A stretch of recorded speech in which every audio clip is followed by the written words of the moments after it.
The Adventures of Tom Sawyer by Mark Twain. Longman Simplified English Series. Read by Miss Maytawee Simmons. Chapter 15. Back from the Dead. But there was no joyfulness in the village that Saturday afternoon. The Harpers and Aunt Polly's family were overcome with the grief. An unusual quiet possessed the village. The villagers talk little, but they sigh often. The Saturday holidays seemed a burden to the children. They were not interested in their sport and gradually gave them up. In the afternoon, Becky Thatcher found herself wandering about the desert schoolyard and feeling very unhappy. But she saw nothing there to comfort her. Presently, she stopped and said to herself, "It was just here. Oh, if he was to do it again, I wouldn't say that.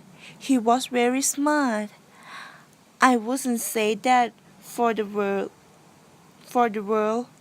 but he's gone now, and I'll never see him anymore."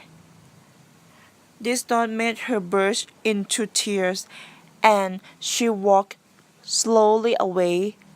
Then a group of boys and girls, Tom's and Joe's playmates, came by and stood looking over the fence and talking the respectful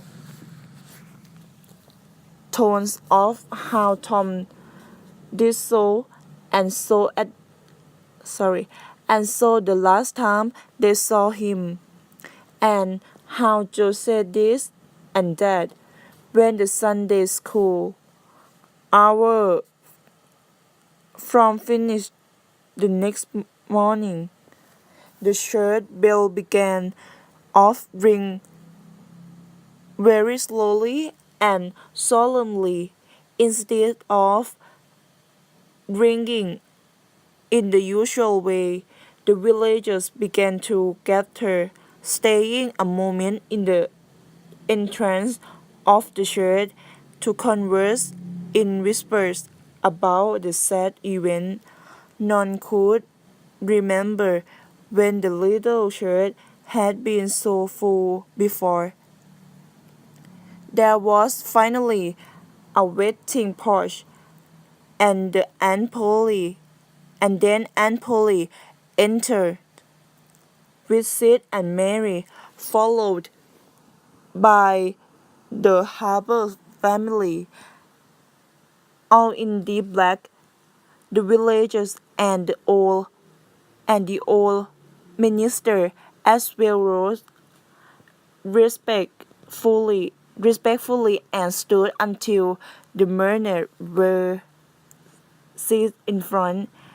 The ministers prayed, and a moving sacred song was sung.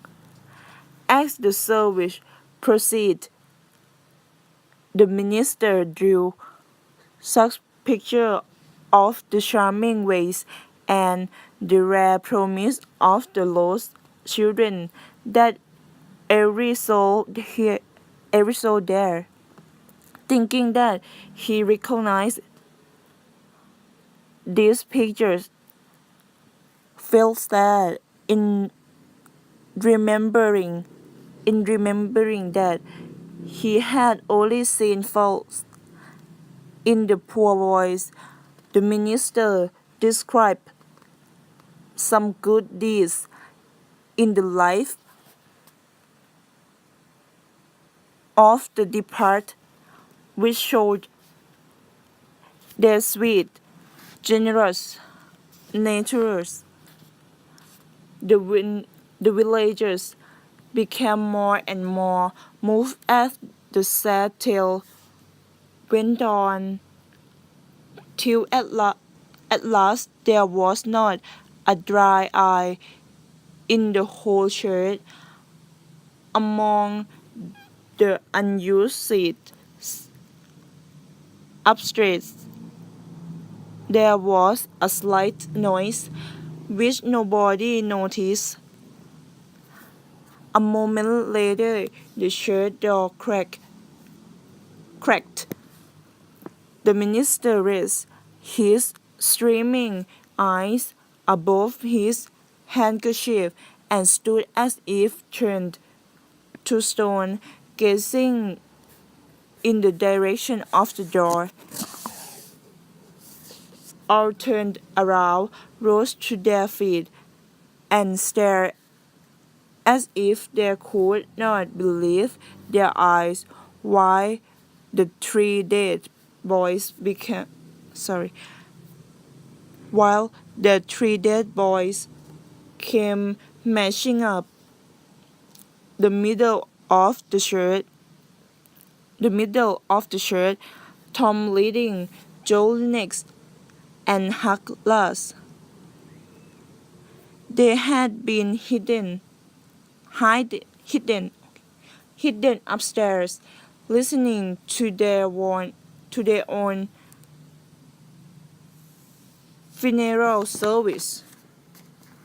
Aunt Polly, Mary, and the Harpers threw themselves upon their recovered one, covered them with kisses, and poured out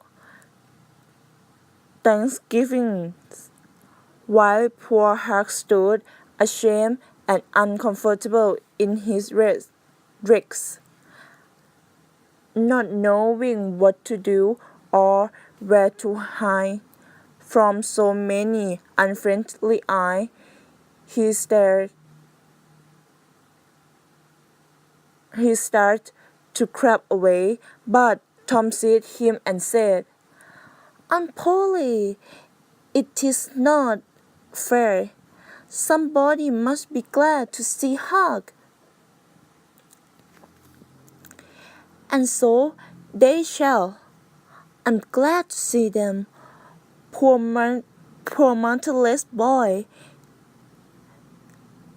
And the loving attentions which Aunt Polly showed upon him made him more uncomfortable than he was before. Suddenly the minister shouted at the top of his voice,